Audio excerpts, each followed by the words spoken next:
গতকাল রাত্রে NCB Agartala 104 battalion BSF সিদাই police station PSR মিলে সিদাই থানাধীন স্বর্ণনগর এরিয়ার মধ্যে অভিযান চালানোর সময় একটি বাড়ি থেকে 12টা ড্রাম গাঁজা পাওয়া যায়, যার ওজন প্রায় 570 কিলোগ্রাম। কাউকে কি গ্রেপ্তার করা হয়েছে? হ্যাঁ, একজন পদদারকে গ্রেপ্তার করা হয়েছে। নাম বলা যাবে? তদন্ত চলছে, তদন্ত সাপেক্ষে এখন নামটা বলছি না, পরে স্যার, আনুমানিক বাজার মূল্যটা কত হতে পারে? এটা নির্ধারণ করা হয়নি এখনও, এটাও আপনাদেরকে জানিয়ে দেবো। My father used to worry about my education and my future, but I found the right path at Techno College of Engineering.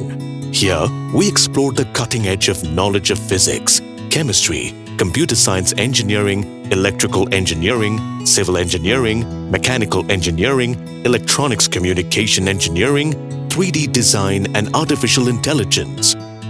We are mentored by world-class faculty members and empowered through the Teka Tools initiative, which connects us directly with industry. Techno College of Engineering.